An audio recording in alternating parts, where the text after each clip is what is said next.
Question number 24, मुझे लगा था 24 मैंने लास्ट क्लास में करा दिया था। 24 तो हो गया था।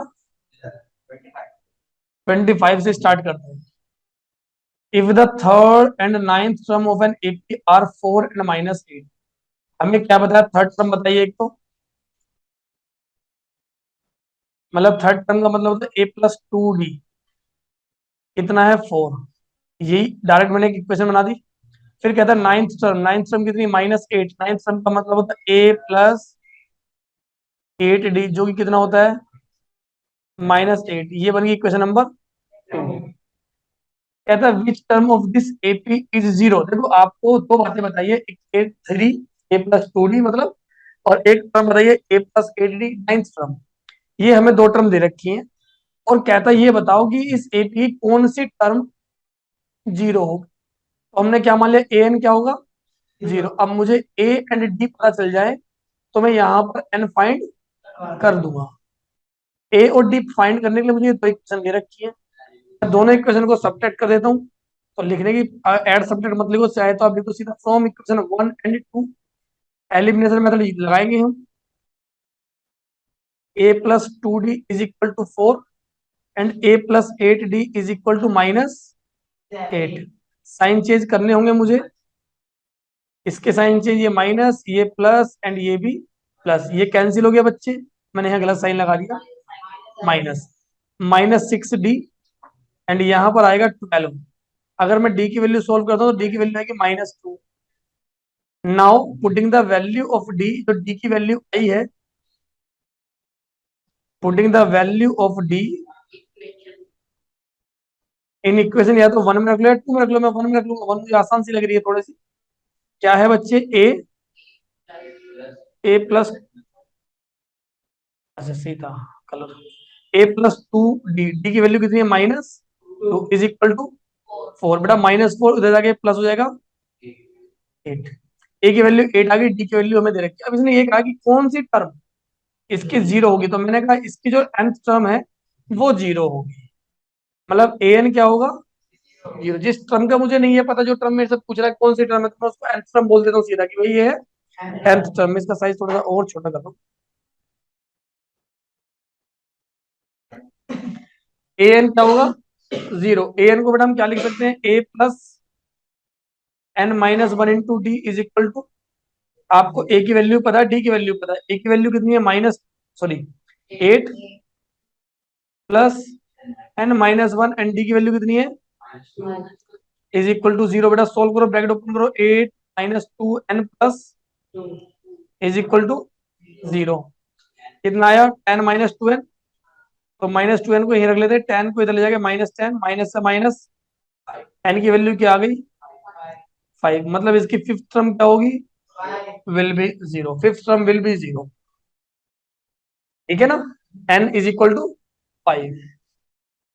चलो नेक्स्ट क्वेश्चन देखते हैं। If the seventh sum of an AP is 1/9, तो सेवंथ सम दे रखी है एंड नाइन्थ टर्म दे रखी है। कहता है इसकी 63rd टर्म बताओ। तो ये क्वेश्चन एग्जाम में आया था 2014 में। क्वेश्चन समझ में आ गया? क्वेश्चन बिल्कुल वैसे ही है, बस यहाँ पर थोड़ा सा अजीब सा, मतलब डिफरेंट हमें इसमें क्या है कि जो nth टर्म वगैरह जो दी है ना, इसकी जो थर्ड टर्म या सेवंथ टर्म और नाइन्थ टर्म, ये फ्रैक्शन की फॉर्म में दे दी। तो देखिए जरा कैसे करेंगे। Question number 26। पहले मुझे बताया सेवंथ टर्म। सेवंथ टर्म का मतलब होता है a+6d इज इक्वल टू 1/9। इसको इक्वेशन नंबर 1 बना ले। फिर कहता है नाइन्थ टर्म। नाइन्थ टर्म का मतलब होता है a+8d, ये कितना हो गया? 1/, इसको इक्वेशन नंबर 2 बना लेते हैं। दोनों को जरा बेटा सब्ट्रैक्ट कर देंगे। a+6d इज इक्वल टू 1/9 और a+8d इज इक्वल टू 1/7। मुझे सबके साइन चेंज करने होंगे। ये कैंसिल, 6 - 8 शायद -2d बचेगा, और 1/9 -1/7। माइनस कैसे करेंगे? एलसीएम लेकर के। हो गया।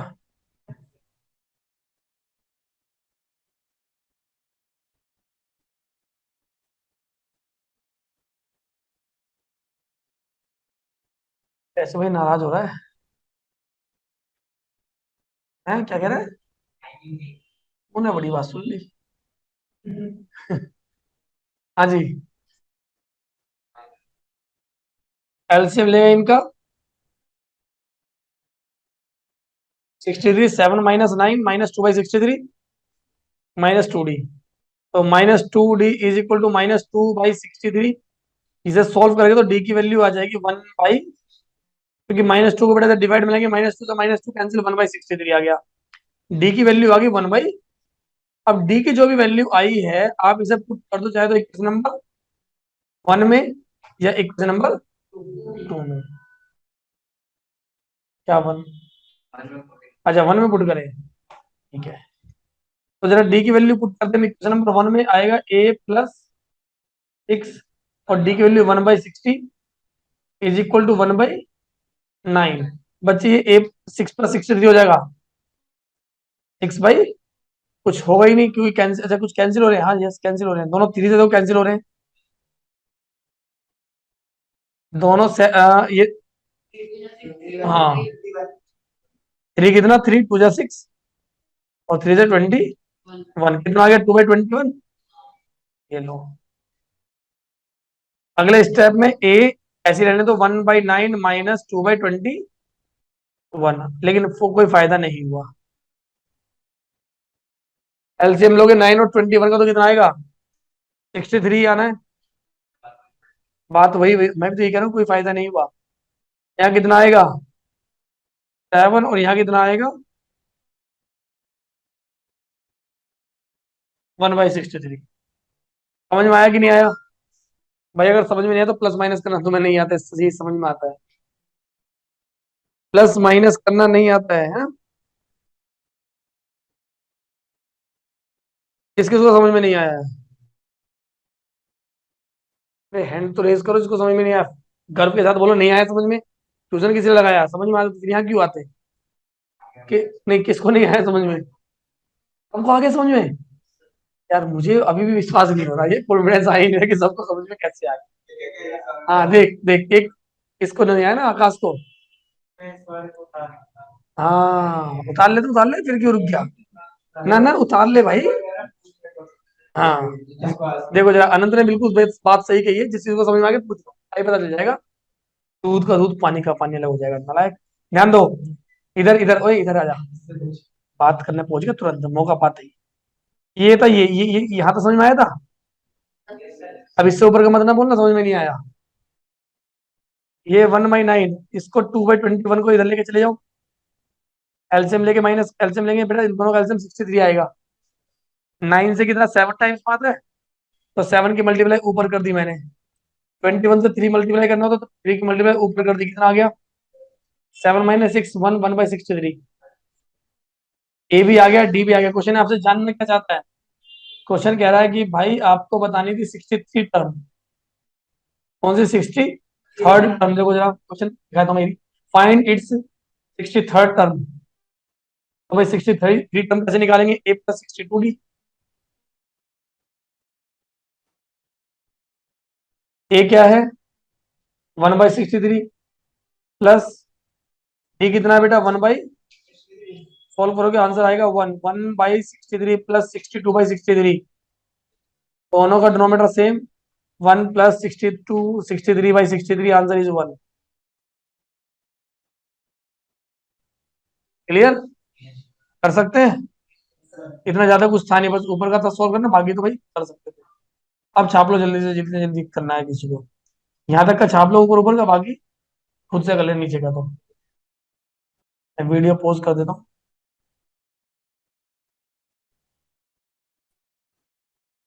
अब देखते हैं बेटा क्वेश्चन नंबर 27।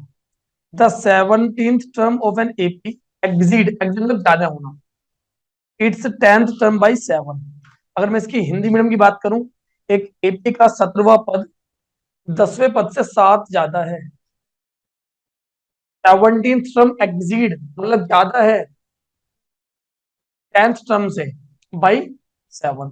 तो इसने साफ साफ इक्वेशन बनाने के लिए बोला कि भाई एक एपी की जो 17th टर्म है, अगर मैं उसकी बात करूं तो 10th टर्म से 7 ज्यादा है। अगर आप 10th टर्म में 7 ऐड कर दोगे तो कौन सी टर्म पता चल जाएगी आपको? 17th टर्म पता चल जाएगी। बात समझ में आई थी? क्वेश्चन कहना क्या चाह रहा है कि एक एपी की 10th term 17th term 10th term से 7 ज्यादा है, फाइंड द कॉमन डिफरेंस। क्या फाइंड करना है आपको? डी फाइंड करना है।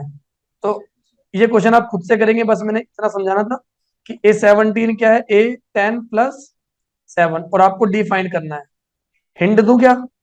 A17 का बेटा A+16 डी हो जाएगा, और A10 का A से A कैंसिल हो जाएगा, सॉल्व करोगे डी की वैल्यू 1 आ जाएगी। क्वेश्चन ही सॉल्व कर दिया मैंने तो। इतना बड़ा क्वेश्चन था ये। कभी तो विश्वास ही होता ना कोई छोटा सा क्वेश्चन देख करके।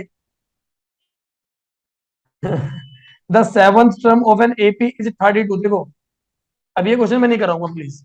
सेवंथ टर्म जो है एपी का वो कितना है, और इसकी 30th टर्म कितनी है? दो इक्वेशन बनेंगी। ए एंड डी फाइंड कर लोगे, find the AP. AP find करनी है जब आपको फर्स्ट टर्म पता चलेगी, डी पता चल गया तो second term, third term, fourth term नहीं पता चलेगी। First term, second term, third term, ऐसे। देखो 2 7 12 17 आ जाएगा। इससे समझ में आ रहा है आंसर ए की? ए क्या है? ए होगा 2 एंड डी होगा 5, और ए बी बन के तैयार। हाँ जी, नेक्स्ट क्वेश्चन देखो जरा। 29th क्वेश्चन कहता है which term of the AP. AP की कौन सी टर्म, बेटा इसने पूछा कौन सी टर्म, मतलब ये एन जानना चाहता है। एन, इस क्वेश्चन में एन जानना चाहता है कौन सी टर्म क्या होगी। विल बी 132 मोर, 132 ज्यादा होगी किससे? 54th टर्म से। क्वेश्चन एनसीईआरटी का है ये। एग्जाम में कितनी बार पूछा भी गया ये, बोर्ड के एग्जाम में और टर्मिनल में भी पूछा गया है। कहते हैं इस एपी की कौन सी टर्म इसकी 54th टर्म से 132 ज्यादा होगी। तो पहले हम एपी लिखते हैं। एपी क्या है भाई? 3 15 27। आपको समझ में आ रहा होगा ए क्या है? 3। डी क्या है? 12। ए है 3 और डी क्या है बेटा? 12। आपसे कहता है कि भाई इसकी 50 एक टर्म है, पता नहीं कौन सी टर्म। हमने उसको क्या मान लिया? nth टर्म मान लेंगे। वो क्या है? 54th टर्म से 132। यही बोला ना इसने कि इसकी कौन सी टर्म इसकी 54th टर्म से 132 ज्यादा है। तो ठीक है भाई, इसकी nth टर्म 54th टर्म से 132 ज्यादा होगी। बेटा सोल्व करने के लिए क्या करना है, हमने फॉर्मूला एक्सपेंड करो जरा। ए प्लस, और यहाँ पर ए प्लस। देखो दोनों में 1 से 1, ए से ए कैंसिल। n-1 डी की जगह पे क्या पुट कर देंगे? 12, और यहाँ पर 53 × 12 + 132। चाहे तो यहाँ से 12 कॉमन ले लो, अगर कॉमन नहीं लेना मल्टीप्लाई करोगे तो कर दो भाई। जाएगा 636 प्लस दोनों का सम 768, बचे n-1 × 12 है ना। मैंने 12 को भी ही रख, इस बार मैं 12 को इधर आके डिवाइड कर रहा हूँ। इधर डिवाइड करोगे तो कितना आएगा? 64। अगले स्टेप में n की वैल्यू देखो, माइनस था, इधर आके प्लस हो जाएगा, कितना आएगा? मतलब इस एपी की 65th टर्म 54th टर्म से 132 ज्यादा होगी। इज इट क्लियर और नॉट क्लियर? हो गया। क्वेश्चन है देखो, जब भी आपसे ये बोलता है कौन सी टर्म, सुन लो मेरी भाई बात, मेरी बात सुन लो। अगर कभी भी क्वेश्चन बोलता है कौन सी टर्म, तो साफ साफ ये बोल दो ये है ए एन। क्या है भैया, लिख लो जो भी उसने बोला है। सॉल्व करोगे एन की वैल्यू अपने आप आ जाएगी। ए एन डी आपको पता होता ही है, चली जाता है। आगे समझ में कि नहीं आया? नेक्स्ट क्वेश्चन की तरफ मूव करें। हाँ, लिख लिख लेना। देखो सेम क्वेश्चन है, एक क्वेश्चन अगर किसी को समझ में नहीं आया, जिसको समझ में आ गया वो इसको नोट कर लो, जिसे समझ में नहीं आया वो पहले समझो। Which term of the AP 3 7 10 will be 84 मोर, 84 ज्यादा हो किससे बेटा? 13। सेम क्वेश्चन रिपीट हो रहा है, मैं इसी क्वेश्चन को समझा रहा हूँ। जिसको समझ में आ गया वो नोट कर लो भाई, जिसे समझ में नहीं आया है वो दोबारा समझने की कोशिश करो। मैं एक बार फिर से समझा देता हूँ। एक एपी है, इसकी कौन सी टर्म,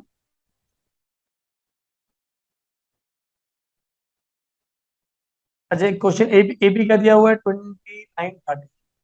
क्वेश्चन नंबर 30। AP है हमारी 3, 10, 17। ए क्या है बच्चे? 3। डी क्या है? माइनस का 7 कैसे आ गया जरा बताना। डी, ए पता है, डी पता है, कहता है इस AP की एक टर्म है, कौन सी पता नहीं, वो क्या है? 84 ज्यादा है किससे? इसकी 13th टर्म से। तो 13th टर्म से 84 ज्यादा कर दो। हाँ, खुद कर सकते हो, खुद करो, जिसे समझना है वो समझो। जो जो खुद कर सकता है वो खुद से करो। वो बस AP लिखो और खुद से करने लग जाओ। 13th term A+12D 84। ए से ए कैंसिल हो जाता है, n-1। डी की वैल्यू कितनी है? तो 7। इधर बेटा 12 × 7। इधर देखो ये ना 84, 84 भी में से 7 कॉमन आ सकता है, आपकी मल्टीप्लाई वगैरह बच जाएगी। 7 कॉमन लोगे तो यहाँ बचेगा 12 और यहाँ पर भी बचेगा 12। 12 7 से 84 होता है। n-1 × 7, तो 7 से 7 कैंसिल हो जाएगा। n की वैल्यू 25 आ जाएगी। 24 + 1। ऐसे केस में अक्सर देखना 7, अगर आप चाहो ना जो डी है ना वो कॉमन आ जाएगा। इस केस में अक्सर जो डी है ना वो कॉमन आएगा दोनों तरफ से। इधर तो लिख रखा हमने 7, इधर भी जैसे 12 था ना 132, बेटा ये 12 × 11 होता है। तो अगर आप ऐसा कर लेना कॉमन ले लोगे तो जो आपने मल्टीप्लाई किया, ऐड किया, डिवाइड किया, ये सारा काम आपका बच जाता है। जैसे मेरे इस वाले क्वेश्चन में बच गया, देखो जरा। मैंने देखा 12 7 जा, ये भी 12 7 जाता, तो क्यों ना 7 को बाहर निकाल लो, कॉमन ले लेते। फिर दोनों तरफ से 7 कट जाएगा, n-1 बचेगा 24 और बन जाएगा प्लस हो जाएगा 25। देखो आपकी कैलकुलेशन अभी कम हो गई। बताओ किस किस को ये बात समझ में आ गई? आगे ना समझ में। चलिए एक क्वेश्चन और देखते हैं अभी। कहता if the 10th term of an AP is 54, 17th term 20 more than its 13th term, find the AP। Question किस किस को समझ में आया? क्या पता नहीं होता है भाई, क्वेश्चन पढ़ लो जरा दोबारा, जरा हिंदी में। ठीक है, if the 10th term of an AP is 52, एक AP का 10वां पद 52 है। क्वेश्चन नंबर 31, एक AP की 10th टर्म मतलब A+9B क्या है बच्चे? 52। इक्वेशन नंबर 1 बना लेते हैं। कहता है and the 17th term, 17th term का मतलब A+16D क्या है? 20 ज्यादा है किससे बेटे? 13th टर्म से। 13th टर्म से 20 ज्यादा है, तो A+16D is equal to A+, देखो इस ए से एक कैंसिल, 16D 12D जाके माइनस हो जाएगा, 4D लिख दो डायरेक्ट। डी की वैल्यू कितनी आ गई? 5। अब ये जो डी की वैल्यू आपने निकाली है ना 5, इसे आप इक्वेशन नंबर 1 में पुट करना जरा। Putting the value of D in equation 1, D का मान समीकरण 1 में रखने पर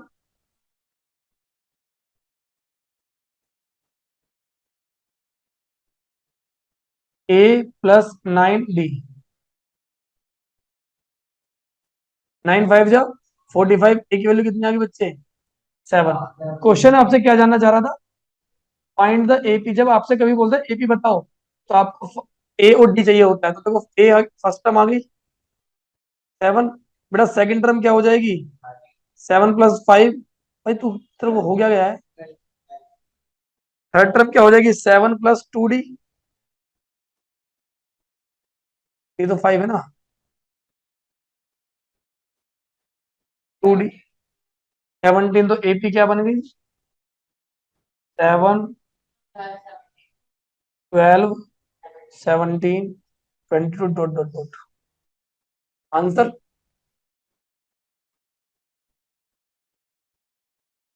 पता है, सबको समझ में आ गया?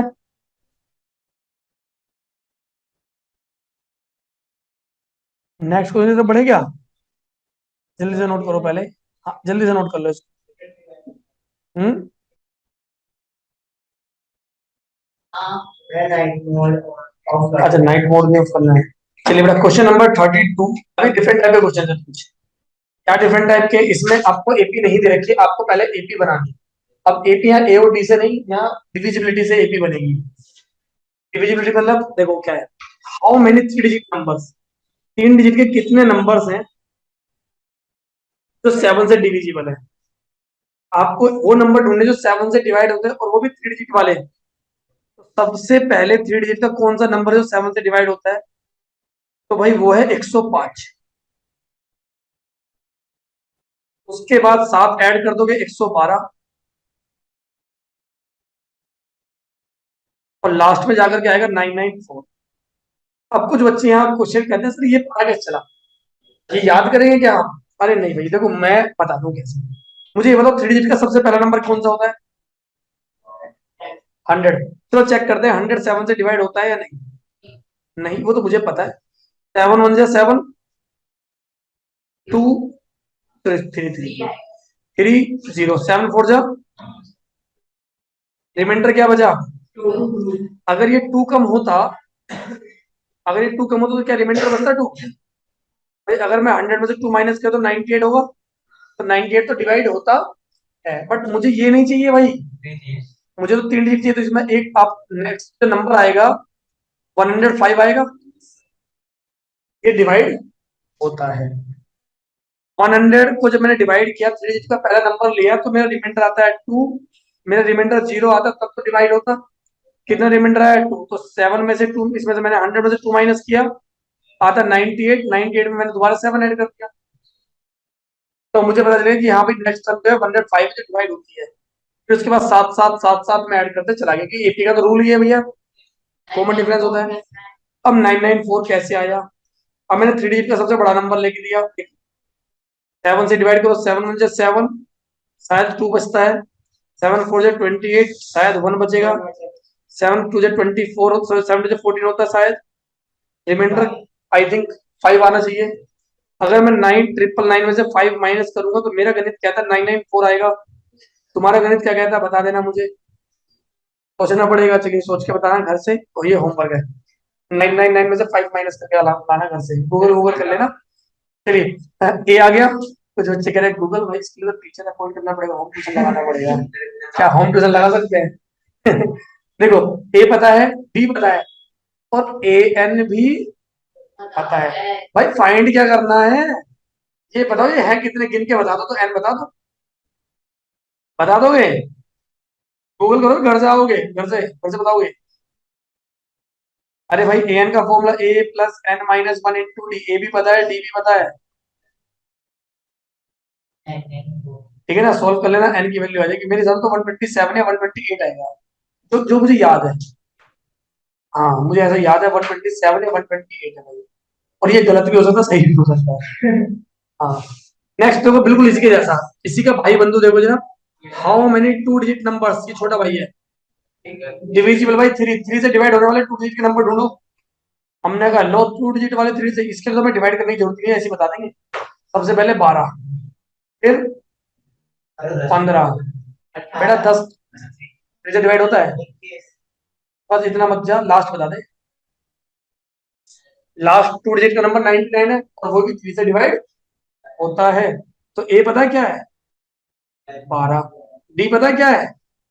डी। क्या ए एन पता है? तो क्या आप एन बता सकते हो? A plus N minus one into D solve करोगे? 90, ऐसा मुझे लगता है कि इसमें जो एन आएगा ना, वो शायद 30 आएगा शायद, if I am not wrong. ठीक है, एन की वैल्यू कितनी आएगी? सोल्व कर लेना, 30 आएगी। क्या कह रहा है भाई? है 30 आएगी ना, बहुत अच्छी बात है, अच्छा लगा सुन के, मैं सही। हाँ हो गया। क्या डाउट क्या आ रहा है भाई? अरे क्या दिक्कत है, क्या कह रहा है? नहीं। अच्छा ऊपर सोल ये गलत आ रहे हैं, ये आ रहे हैं, नसी आए ना गलत आ रहे, फिर क्या आ रहे हैं? हो नहीं पाया? अच्छा अच्छा अच्छा, तो मुझे डरा दिया था। हाँ भाई इसमें ऐसा क्या भाई, तीर चलाने वाली बात आ गई, तो सामने वाला बंदा मरा नहीं। ए क्या है? 105 प्लस एन माइनस वन, बेटा डी क्या है? 7994। जरा 105 को माइनस करना है, 994 में से 105 माइनस करना। हाँ 8 8 9 ऐसे आएगा। n-1 को ऐसे रखो बेटा, 7 से इसको डिवाइड करना। 7 से डिवाइड करना कितना आ रहा है? 1 2 7। n की वैल्यू कितनी आ गई? तो अभी झटका देते ना मुझे, है ठीक है, नहीं कोई बात नहीं। अच्छा अगला क्वेश्चन, एक और क्वेश्चन देख लें ऐसे ही। मजा आ रहा है, मजा आ रहा है एपी करने में ना, बट अफसोस की बात टर्म होने में नहीं है। आज हमारी लास्ट क्लास है, इसके हम जितने क्वेश्चन हो जाएंगे आज हम इसे कंप्लीट करके फिर हम इसको स्टार्ट करेंगे टर्म 2 में। वीडियोस पड़ी रहेंगी, जब टर्म 2 स्टार्ट होगा तो बेटा मैं यहीं से स्टार्ट करूंगा, मैं इसी को नहीं पढ़ाऊंगा, देख लेना है क्या। अगले टर्म में पहले टेस्ट ले रहे, वाह वीडियो देख के और टेस्ट दो। अगर कोई न्यू स्टूडेंट आ गया तो छोड़ के भाग जाएगा। अरे वाह, नहीं नहीं वो भाग जाएगा, कहता है यार वीडियो तो पढ़ना है, वीडियो तो पढ़ना हो तो यूट्यूब पे बन रहे हैं बहुत सारे, फ्री पढ़ाने वाले से पैसा क्यों दूं, ऐसे होता है ना, ऐसे ऐसे विचार आते हैं ना, इसको पैसे देंगे यूट्यूब की वीडियो के। यही तेज हो रहा है, हमें दिमाग नहीं है, बहुत तेज हो रहा है। हाँ तो तेरे दिमाग में ये आया, तेरे को जरा आ गया, कह रहा वीडियो देखनी होती तो यूट्यूब पे नहीं पढ़ लेते, इसके पास क्यों आता माइंड था, लेकिन तू इसलिए रुक गया तेरे बहन के पास पढ़ी थी, तेरे पास कोई ऑप्शन नहीं था, भाग गया तू। Find the number of natural numbers. बेटा आपको नेचुरल नंबर्स गिनने हैं, कहां से कहां तक के? 101 से लेके 9,900 नहीं 999 से, तो 101 से लेके 999 तक गिनने हैं, विच आर कौन से? डिविजिबल बाई बोथ 2 एंड 5, जो दोनों से डिवाइड होता है, 2 से भी होते हैं। एक ध्यान रखना दोनों से हो, एक कुछ नंबर ऐसे होंगे जो 200 होंगे, कुछ ऐसे होंगे जो 5 से होंगे, मुझे दोनों नहीं लेने, मुझे सिर्फ वो नंबर लेना जो 2 से भी डिवाइड हो 5 से। चलो मैं 101 से शुरू करता हूँ पहले, ये देखो बिल्कुल सही लड़का ने बात पकड़ ली, 110। देखो 101 से बड़ा नंबर क्या है? जो देखो 102 2 से डिवाइड होता है, 5 से तो नहीं होता। 104 2 से डिवाइड होता है, 5 से नहीं होता। 106 108 110, देखो ये मुझे नंबर ऐसा लग रहा है जो दोनों से डिवाइड होता है। फिर ऐसे ही 112 आएंगे, फिर एक नंबर आएगा 120, ये भी दोनों से डिवाइड होता है, तो एक एपी बनती हुई नजर आ रही है।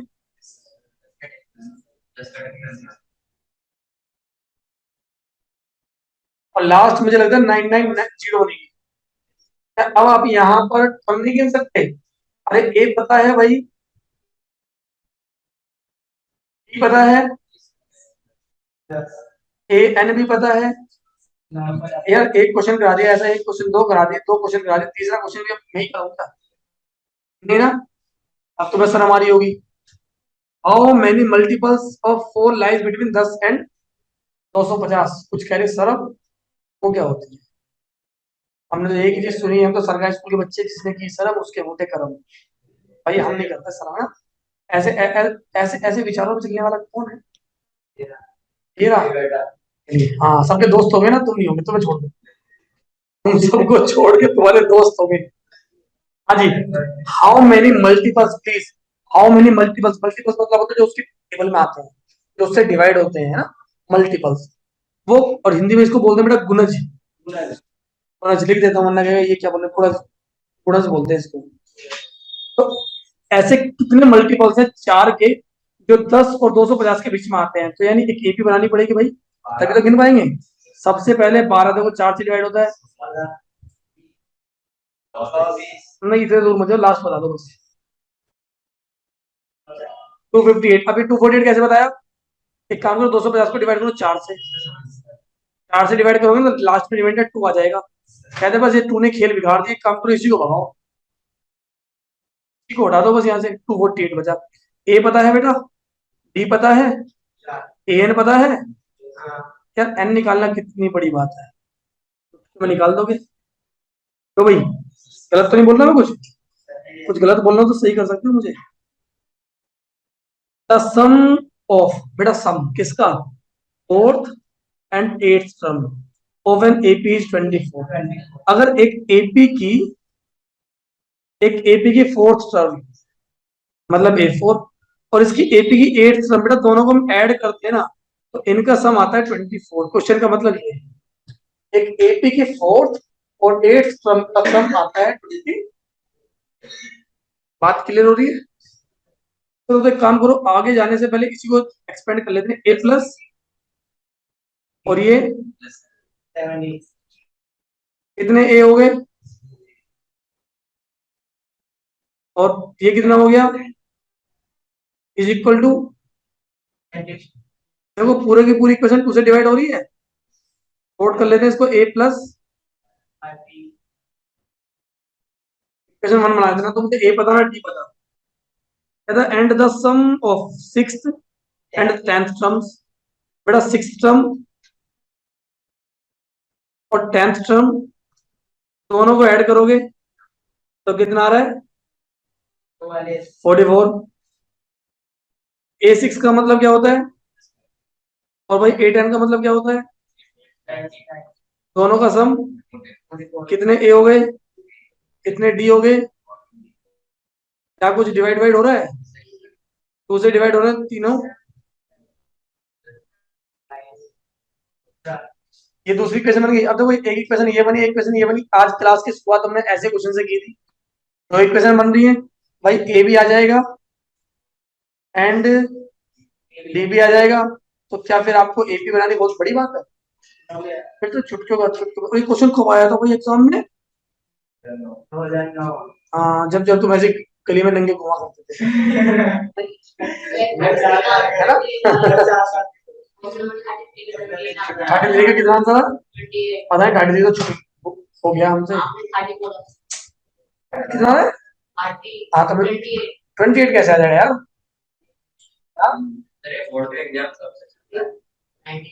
बहुत पहले से, पहले तो बेटा 8th 5th क्लास में बोर्ड हुआ करते थे, बोर्ड एग्जाम तुम्हारे पापा के जमाने में, 8th क्लास के बोर्ड। बेटा जब मैं इधर आया हूँ, मैं मतलब थोड़ा सा बड़ा हूँ, तो उस टाइम पर ये 8th 5th के बोर्ड हटे, वरना 8th क्लास में बोर्ड था। आंसर आया नहीं आया बेटा? 30 आंसर आएगा, क्या गलती कर रहा था? प्लीज आओ वापस, आ जाओ, बहुत बहुत देर इधर घूम ली। द सम ऑफ, देखो इसके जैसी क्वेश्चन मैंने हर टाइप के ना एक नहीं दो क्वेश्चन किए, प्रैक्टिस में तो अलग है, मैंने समझाने के लिए दो दो क्वेश्चन रखे हुए कम से कम, क्यों?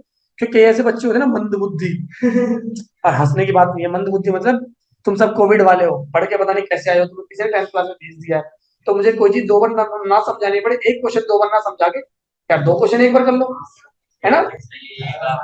एक मैंने बता दिया, जिसको आता है वो खुद से ट्राई कर लो, नहीं आता मैं करा रहा हूँ, इसलिए हर टाइप के ना दो दो तीन तीन क्वेश्चन डाले हुए हैं। और फिर देखो क्वेश्चन फॉर प्रैक्टिस में ये रहे, इसको ज्यादा पढ़ने का मन है, होते ना किसको कीड़ा, नहीं नहीं मैं ज्यादा करूंगा, मुझे एक्स्ट्रा क्वेश्चन चाहिए, कुछ कहते हैं मैं रहने दे, जितना करा दे बहुत सा। तो सब तरह के बच्चे आते हैं ना, तो उनके लिए ही है, जिनको ज्यादा प्रैक्टिस करनी होती है। क्या कह रहे थे, the sum of 5th and 9th term दोनों को ऐड करोगे, बिल्कुल ऐसे ही, and it's 25th term is, अरे वाह, देखो ये क्वेश्चन थोड़ा सा आसान, 25th टर्म में इसकी फर्स्ट इक्वेशन बनाऊं क्या, ये हटा दूं, एक मिनट, खत्म हो गया, हटाऊं, चल जल्दी छाप जल्दी छाप जल्दी छाप, वरना मैं कभी मेरा मेरा हाथ बटन दब सकता है, बटन दबा गया, देख ले, सोच ले, अब तो कुछ नहीं हो रहा, गया। हाँ जी, the sum of 5th and 9th, बेटा 5th एंड 9th को ऐड किया, हाँ ठीक, जब आप सॉल्व करोगे तो आएगा ए प्लस कितना, 4 8 12, देखो मैंने तो इक्वेशन डायरेक्ट बना दी, अब ये मत पूछना कैसे है बेटा, इसको एक्सपेंड कर लो आ जाएगी तुम्हारी, मैं कुछ गलत तो नहीं जा रहा? हाँ ठीक है, नहीं भाई कोई कुछ तो गलत है, नहीं कुछ गलत नहीं है, 4 8 12 भी है। हाँ, एंड इट्स 25th टर्म, बेटा 25th के बारे में क्या कहता है, इज क्या है ये, 3 टाइम्स इट्स 8th टर्म, बेटा 8th टर्म का 3 गुना, जरा सॉल्व करो तो ए प्लस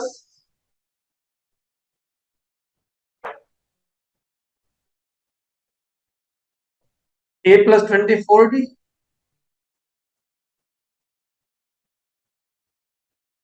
सबको एक तरफ कर ले क्या, -2 ए हो जाएगा, और इधर आगे ये हो जाएगा 3D,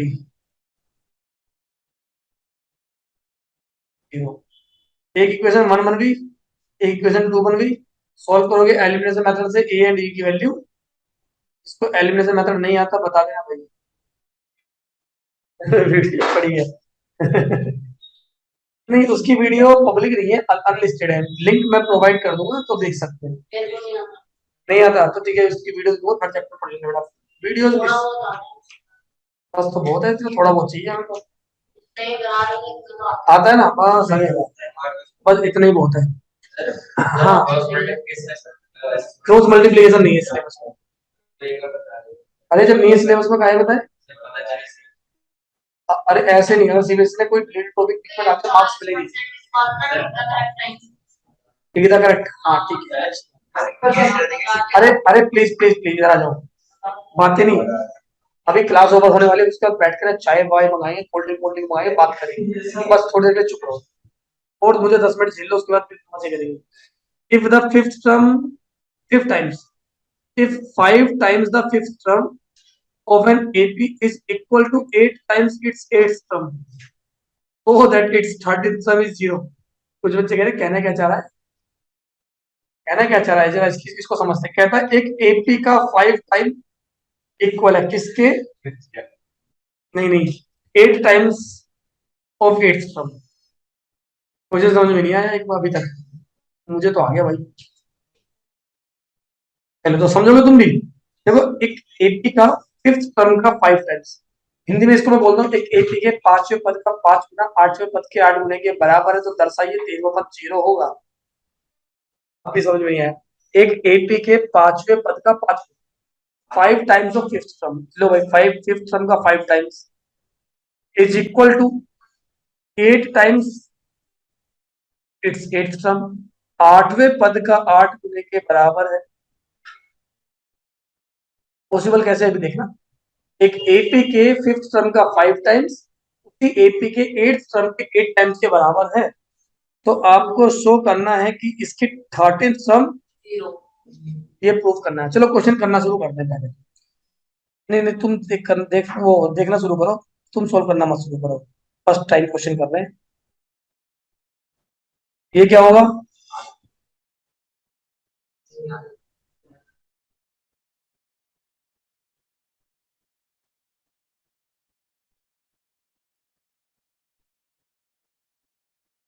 5A 8A एक तरफ ले आऊंगा, या मैं एक काम करता हूँ, इनको इधर लेके जा रहा हूँ, इनको इधर लेके जा रहा हूँ, तो 3A बनेगा पहले तो, और ये बनेगा 36 ही होगा ना।